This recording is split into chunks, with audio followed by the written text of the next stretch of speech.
Unfortunately, we're missing a panelist who had a COVID recently, so she couldn't even get on the plane. But thank you for joining us this morning. We'll start with the introductions. So, shall we start with Lucia? My name is Ayı. I am with Block. So we call ourselves the Composable Fund.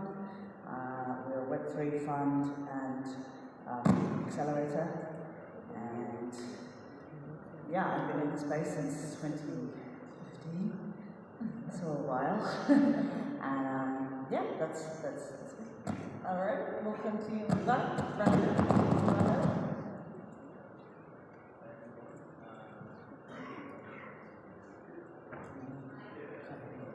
No, it's not. Can't hear you. We have a technical problem in the Blockchain Week conference. Oh, did this work? I think yeah. Hello. Okay, perfect. Hi everyone. My name is Brandon and I'm with Framework Ventures. We're an early stage crypto fund focused predominantly across gaming, infrastructure, and DeFi, based out of the US. I'm the principal of Swissborg Ventures, which is the investment arm of Swissborg, which is a crypto wealth management app licensed in Switzerland. And we're, as well as Framework Ventures, doing early stage investments into the blockchain industry that are strategically aligned with our company, Swissborg. I should have also introduced myself, by the way. I completely missed that part. I'm Taylor Kunazar, and I represent Akşam Holding, which is an infrastructure holding in Turkey. But as the second generation, we're now moving into investing in alternative assets as well. So we recently invested in 20 or so VC funds, and we did some VC investments as well. Obviously, as the second generation, I feel like I have to, that's why I'm here. Okay, just moving on with the questions. Our panel is bear market. But before we move to that, Zia, what I read in your CV, it was fascinating. You said it takes more than money to build the future. So how does your future look like with Matter Blocks? Okay. When I say it takes more than money to build the future, right? Having come from an entrepreneurial background myself, so when I say I've been in the space since 2015, I actually had a company in China in 2015, and we built that company for about 3.5 years, and we sold it in 2018. And it was funny, I was having conversations last night about that's pretty early in the blockchain space to have built its own company, right? So it's about more than money, because you can throw money at something, but it has to, the team has to be able to execute. Yeah. You have to be able to actually realize a market. And in Web3 and crypto, it's interesting because we're either potentially building new markets, or we're trying to convert people over to a different way of doing things. Yeah. Right? And so, for me, when I say it's about more than money, it truly is. And at Matterbox, we try and really be quite hands-on with what we do, because we don't believe that money is the only solution for building a company. So for us, the future is, we're looking at our accelerator program over the next 12 to 18 months. That's really our focus, because we've seen the most success from that, and we believe that that if we put the work in to help founders to get where they need to go, that they will benefit both of you. Yeah. Everybody will win-win. Yeah. Also, Brandon, you're one of the earliest and largest VC firms in crypto as well. Did you face a first mover advantage, or was it more like you just suffer from it because it was way too early? Well, of course, nowadays everyone thinks we had a huge advantage from being first movers. But the truth was at the time, we were looked at as pretty crazy. I mean, our very first investment was Chainlink, and this was kind of back before smart contracts were even popularized via dApps. Of course, we were positioned very advantageously and have grown immensely with the industry, and so now, we're much more mature. And just to piggyback on Zia's point, definitely a believer in the future, not being capital driven. In my view, capital is somewhat commoditized. It's frankly, akin to any other industry. It's all about the people. And so, frankly, what we're looking for are just founders with commitment for 5+ years, 10+ years to an absolute mission, something that they have strong opinions about, something that they're willing to, work with us on, be coached, but also lead in charge. And, I love the hands-on sort of statement because that's something that we pride ourselves on. We have, over 14 full-time engineers on staff, and we like to be lead investors. We like to have skin in the game. We're not writing, small checks. We're writing concentrated, larger size checks in seed stage, Series A rounds, and working with them. All of us on the venture side, our engineers work on a team called Labs. But in any case, we're there to help our portfolio win, and that always boils down to people. Yeah. Completely. Paula, so as a serial entrepreneur, you said your aim is to enable the transition to decentralized nations. I don't remember saying that.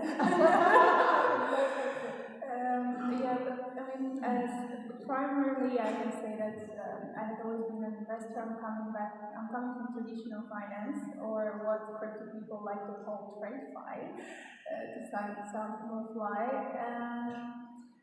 I think that as an investor, you're always part of especially being an early stage investor, being into venture capital, this gives you access to all the latest technologies, speaking to the best founders in the world. So I've been reviewing since the beginning of the year. I think that we have been looking at very, very interesting projects. And I think what surfaces into the market mainly, and what we're seeing, what gets really hyped, that was the previous speaker was talking about, is actually not the underlying technology, it's not the foundation. And we're more into the infrastructure. So we come to see a lot of interesting technologies.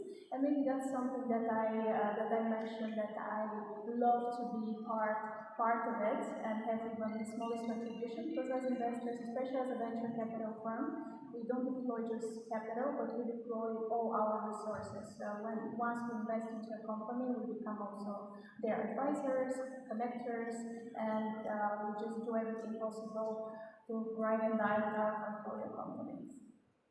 That's a common theme that we see all over. And most of the founders actually love that. I mean, they need that assistance, that support. Some of them don't, but most of them do. About the bear market then. So is this the first time that the bear market, the cryptos are facing since their appearance ever to this extent? Or have you seen something as dramatic as this before? Drama's one thing, bear market's another, right? So we've definitely seen a bear market, in fact worse than this, if you kind of look at the metrics. But drama, I think the drama is more prevalent because the industry is more progressed, right? We have more eyes on us right now. We definitely had dramas back in 2015, my God. I mean, we've had dramas before. But it's more in the eyes, it's more in the media. We didn't have a crypto CEO on the cover of Forbes until, when was it, last year or the year before, right?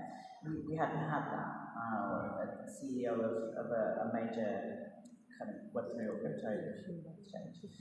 So we certainly have more eyes on us. And now, for me, it just comes with the territory of a new technology. If you look back at the Industrial Revolution, you had you had rivals taking each other down all the time, right? It was a thing. And now we're in the same kind of, and you know, I'm not saying we're in an industrial revolution but we are in the grips of a new technology that I believe certainly has the opportunity to take over many industries. And so we're going to see this come. It's just human nature or something. So this is normal. This is just nature. I mean, normal is an interesting word. I think it's Expected. I think when you have something as revolutionary as the technology that we have, honestly, underlying crypto, underlying anything else, right? I'm talking about the technology, because crypto isn't the technology, it's one application of it.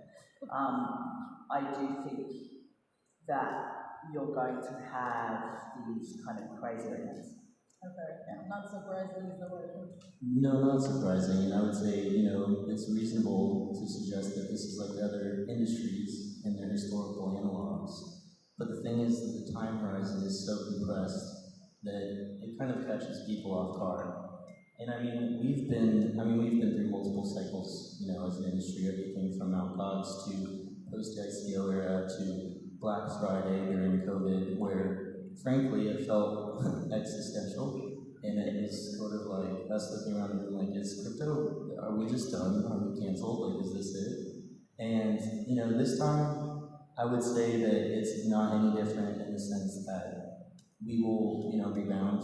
But to Zia's point, we've never had so many eyes on us as an industry from, not just a regulatory perspective, but also the number of users, now probably the number of retail users who've lost capital via, the FTX fallout. And so it's same but different, I would say. It's generally going to happen, but it's unfortunate. I think the silver lining is that it makes it clear that CeFi is not the answer, and custodying user assets is not the answer. At the end of the day, this is public-private key encryption technology, and folks should either custody themselves, or better yet, new companies should emerge with new encryption algorithms to generally, enhance things like MPC or multi-sigs or any number of new technologies where private keys are managed in just a much better way and assets are genuinely protected. Because clearly that was not the case here. So Yeah. and that's the technology, right? That's actually what we're here to build. We're not here to build centralized exchanges. No, exactly. And I think, the beauty of this is that the market weeds out the bad actors. They are, usually capitalizing for a few years, but with every downturn, the market weeds them out. And I think that that's, a very positive thing. Exactly, I perfectly agree with Brandon. Well, I think the roots of the current market cycle are going a bit deeper, like we should go back to the COVID time. And I think that this is not just a crisis in the crypto sector. We see that all the equity markets are falling down, and it's very normal with the current monetary policy and increase in interest rates. So this was something expected, and I think that maybe the unexpected part or something that we cannot learn from the history is that our economy stayed closed for almost 2 years, depending on the region. So obviously this affected all sectors, and with the change of monetary policies, this also affected the money supply. So as much as we love to believe that the blockchain sector is an inflation hedge, is a completely different industry, at the end of the day, it feeds from capital flow. And when there is less capital in the market, that's what happens. It starts drying out. And then when the volumes are lower, it's way easier to, let's not say manipulate, but it's way easier to move the market when the volumes are low. This is valid for any market, but blockchain is still very, very emerging sector. And the volumes are that low that if a big institution with even the average size of capital from, let's say, the US enters the market, can really disrupt it or move the prices. And since it's an emerging sector, there are a lot of companies, and there is lack of regulation yet. for the same reason. That is what happens. Like when they're weak companies, they just get out of the market one way or another. And that's what we're observing. But I feel that since Brandon mentioned also FTX, I feel that this is an event. This was like the last nail in the coffin. I feel that this will be something that will have long-term effect in the market. Yeah, Because maybe if I can just add, I know I'm getting a bit longer, but I think that's important because there were a few waves of retail users losing capital, losing cash, and sometimes losing all their savings. So it went everything from Celsius to Luna, and now we are at the FTX stage, where another wave of people lost their capital. These are people that probably would never come back to crypto. So we already lost these users. And then I think we need to see more effort on the institutional side to bring more institutional capital in order for these markets to become more efficient. When I say more efficient is that when you have higher volumes, you have higher capital involved, it's way harder to move the price in such high terms. And do you think in the eyes of the investors, does that make them lose their trust on cryptos? Or do you think, as Leah mentioned, this is a cycle that was meant to happen, we were expecting it, maybe not to this extent, but maybe institutions have positioned themselves more differently and the individuals maybe stepped back a little? How do you think the investors are eyeing the situation? Well, I would generally say it depends on the institution. Unfortunately, I would say a certain cohort of them were investors in the very things that caused the crisis. And so I imagine they're not too pleased with themselves and their decisions, and they're likely going to have to be bearish just to protect their jobs. Yeah. But, broadly as a category, I think that many of them are realizing that this is important. And this is a real technology movement, and it's not just people on the internet swapping tokens and trading JPEGs and monkeys. And, we're having those conversations. The thing is, to think of it as something of a sales cycle, it's a relatively long cycle. But those conversations continue, progress continues. It's somewhat slower in the background. You generally hear of these announcements, over the year, and sometimes they're covered, sometimes they're not. But no, that's very real and it's happening. But certainly for later stage investors, growth investors, I won't name names, but generally those investors have had a tough year of it. And so I wouldn't be surprised to see them pump the brakes and reassess. Yeah, I think it's, and to Brandon's point, I think institutional investors are going to have a little look at themselves. I think what's unfortunate in our industry is obviously the exposure to retail investors, right? So retail investors, the barrier to entry versus traditional TradFi, it is very low. So if you learn about crypto and you want to get into it, it's not that hard. You can do it.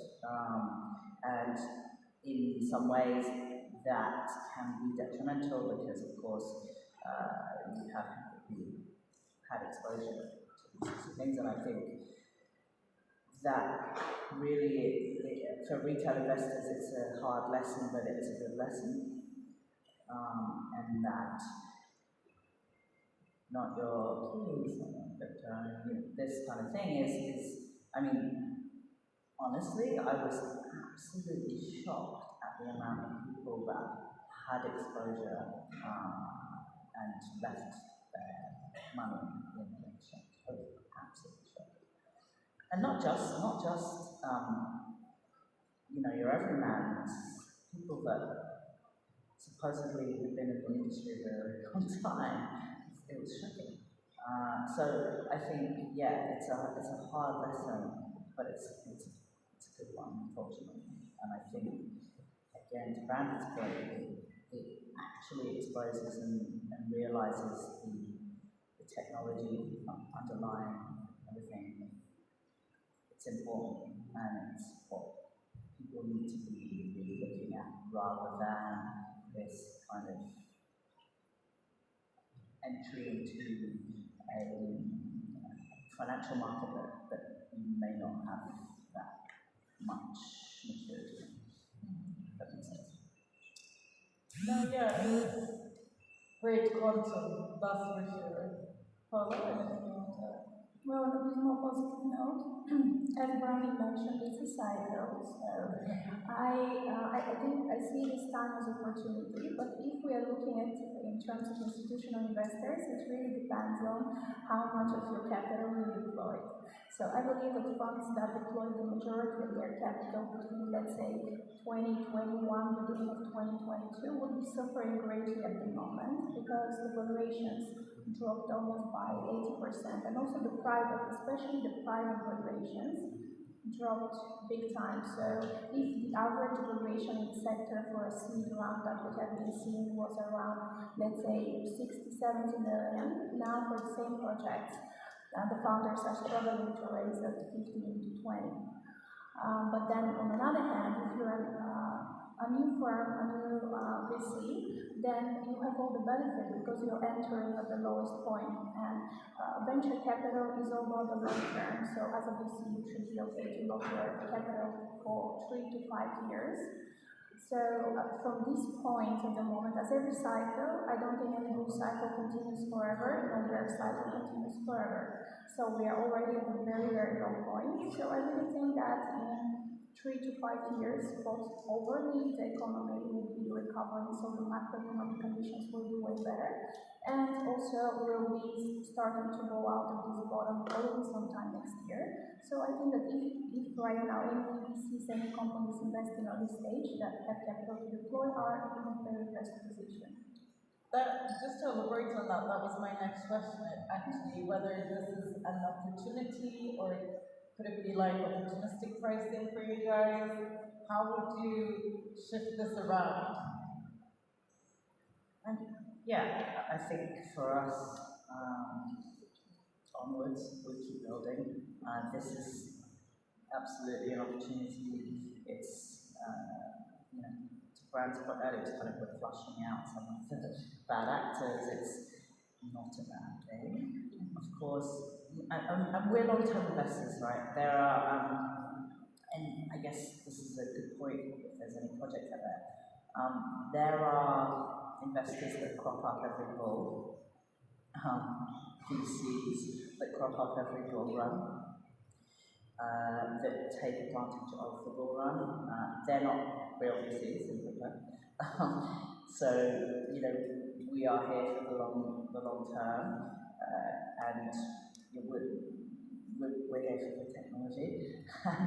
And we think that yeah, it's an absolute opportunity to find those next kind of founders that are building the future, and that's what we do. So yeah, it's an opportunity, I think. Yeah, 100% an opportunity. I mean, on a personal level, it makes my life easier that there's less noise and more signal. But on a professional front, a lot of people sort of have this, I would say, misconceived notion that VCs love lower valuations and they come in and just make all this money. And that's, frankly, not the truth. But what is true is that generally we find after events like these, founders are smarter, they're sharper. They know who they want on their cap table. They have a stronger conviction on their thesis. Those who don't have those things sort of self-filter and elect to go do other things, and that's totally fine. But for those who stick around or are just joining us, this is an excellent time to carve out your space, partner with the people that you think will help you, and execute on your mission. And so, for us, those are the folks that we want to chat with, that we want to meet, that we want to partner with. And, assuming you find those individuals, and you do, it's an excellent time to go to market, to build, to partner, because, like I said at the onset, it's a much quieter environment. It's still competitive, don't get me wrong, and nothing comes easy, but I would say it's generally easier to build in a bear than an absolute peak of a bull market. Yeah, actually, that's something I wanted to add as an opportunity. It's very interesting, the shift in the deal flow that we're seeing from the beginning of the year. So right now, I think everybody realized that we're lacking a bit the foundation, so we're lacking infrastructure. So whatever you build as a top player, you can never be successful as long as you don't have the infrastructure itself. So that's mostly the deals now. It's going way more slowly than it was during the bull cycle. So even before we were reviewing, let's say, 5 projects per day, now we're reviewing maybe, I don't know, 5 per week. But the quality of those 5 per week is uncomparable. And since there was this huge market hype at the beginning of the year, it was like ridiculous, first the number of projects we were receiving. And actually those projects were receiving capital from very established names in the industry, which is the craziest part. And then we were reviewing everything, like from metaverses, that they haven't built anything, but they have the perfect idea, you know, they have so much to say, but actually when you ask them for a demo, they have just a pitch deck. Or like people that are, like guys are tokenizing chairs, tokenizing tables, anything. And that's the normal cycle. And now we don't see those anymore. We're seeing a very value-add deals. And that's what we're focusing on, by the way. In the first half of the year, we were not so much sector agnostic, and right now we're focusing mainly on DeFi. We're also looking a bit into infrastructure, but we think that DeFi is the next big trend, especially at that early stage. It's not only the VCs or the founders, but the ecosystem itself as well. Like the regulators, the market makers, everyone's gonna like shake up a little and relook at themselves. There's less distraction. So the mission and the focus is on, I think, the core values of what we're trying to do. So yeah, I mean, distraction during a bull, it's so distracting for founders because it's constantly, like, especially if they're tokenized, right? Like it's tokens doing this. So there's less distraction, and that's quite important for everybody because sometimes, you know, the market is a distraction, whereas if you've got no market or the market's down, you have to focus on the core missions. And when do you think the markets will normalize, go back to normal? Anyone? Maybe we can hear from the audience as well. Well, this is not financial advice, but I generally hold a view that gaming is going to really help this industry beginning next year.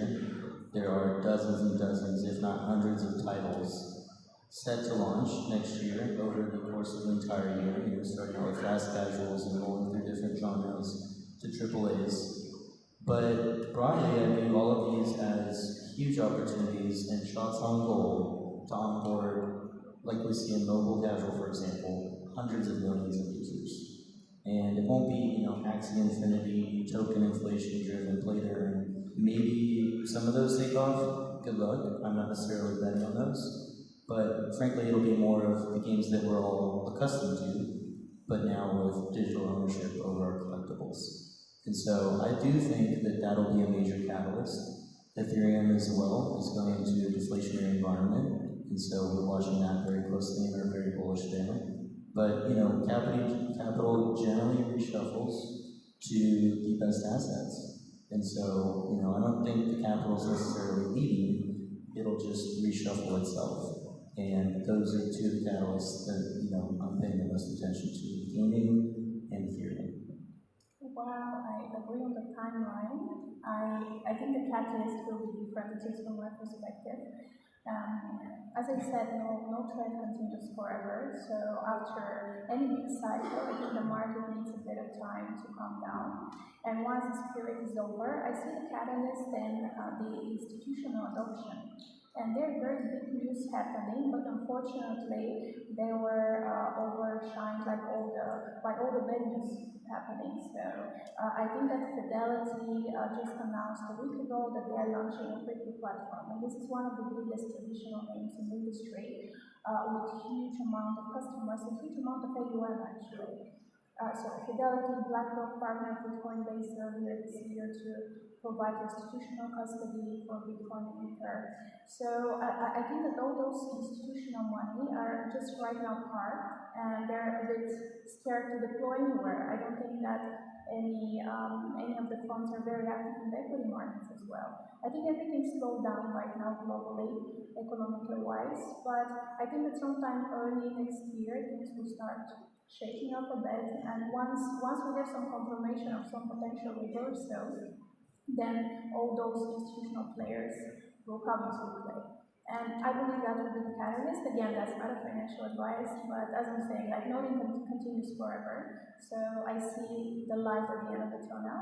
And at the end of the day, over in crisis, the sector never disappears. That's something that we learned from the dot-com bubble. A lot of people lost money, they were very upset with it, but actually few big companies emerged out of it. Amazon emerged out of it. So now I believe that if until today there were, let's say, 5 top names in the industry, in the next 2 years, those names will change, that's all. But definitely there will be upside. Yeah, just to add for a moment, because I think that's such an important point, is institutions are generally lined up and ready to roll, but it's the regulation that needs to lay the groundwork. And so, while I'm hesitant to bet on any timeline with regulators, I do think events like this generally shorten the timeline. And so that's a very good point. Yeah, I mean, I kind of agree with both of you. The convergence of both. Gaming, I think, is really interesting because, we're going to touch this technology without realizing it in many ways, and that's what I think needs to happen. And gaming is, I think, a really perfect example of that.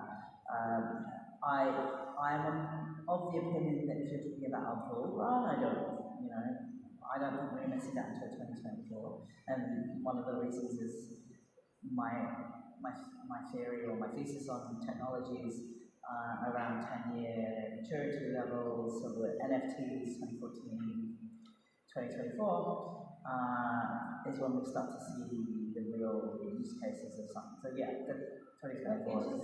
2024? Right, it sounds interesting, right? Okay, so NFTs, technically the first NFT was minted in 2014.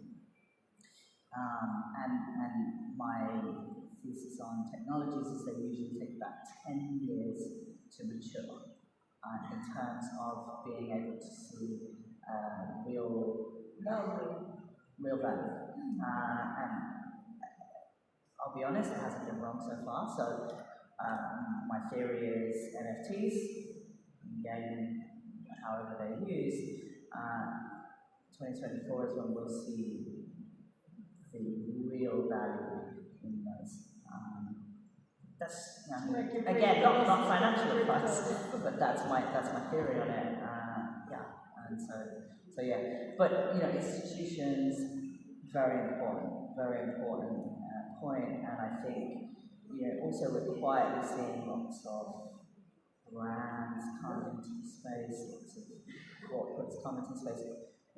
Quietly in this sort of period, and I think we'll start to realise that next year. We'll start to realise what they're doing.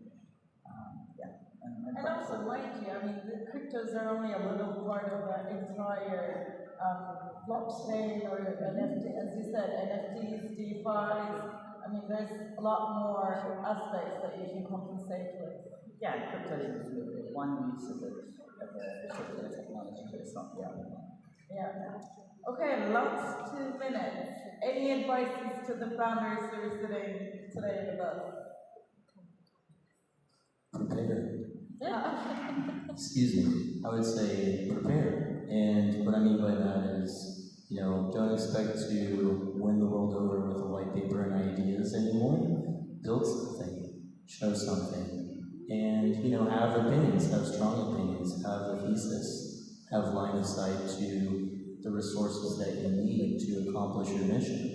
That's the main thing that I look for, is people who've shown up and clearly indicated the level to which they're prepared to pursue this for not just 1 or 2 or 3 or 4 or even 5 years, but build a career out of it.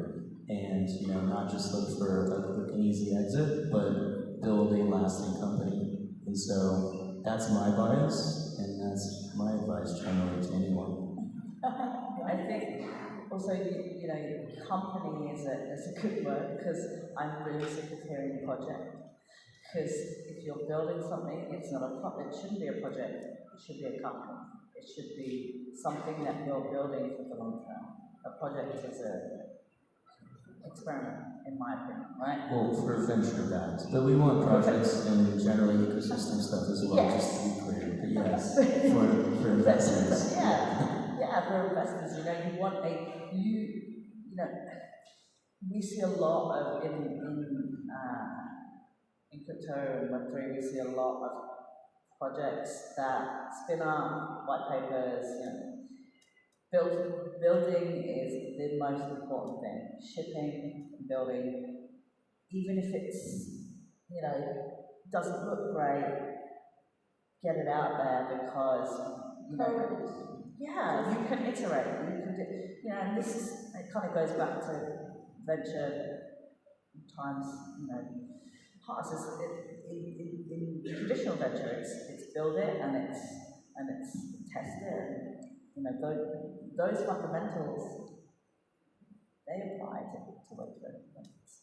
I think since we're over time, almost super short on it, but I really want to give that advice, because a lot of founders that are also friends are really, they don't understand why they get rejected by VCs. So I want to share the main metrics that we're looking at. So the first one is having traction.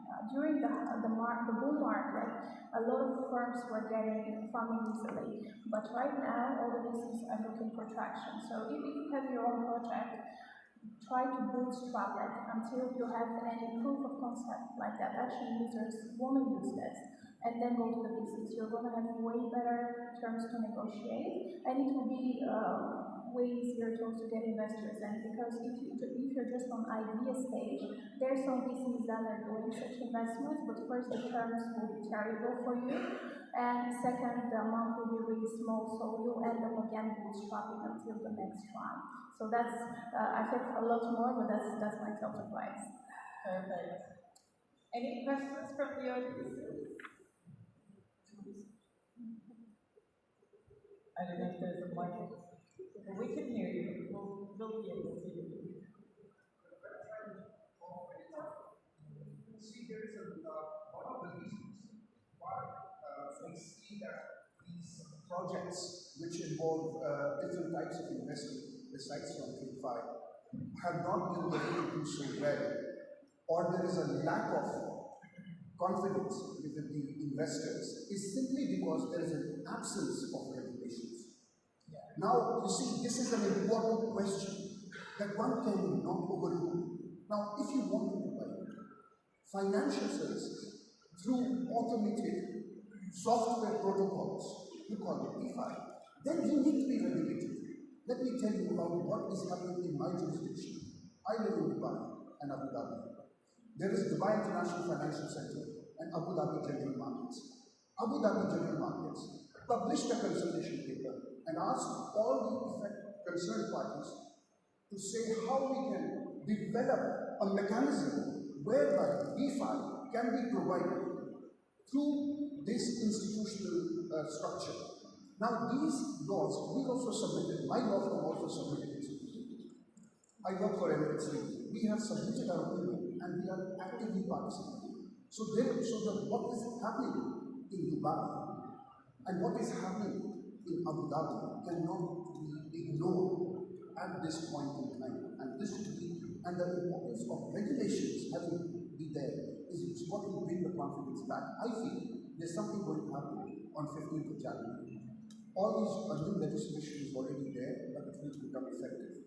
So what is going to happen? There's going to be a rush from all the VC funds moving into this jurisdiction and getting themselves registered. And also, to Paula's question about advice to the founders, you see what they are doing is they have a fintech life kind of a place there. So they are testing the product for 1 year or two, and all these investors are waiting and looking at how this product is being used, and the funding comes immediately there.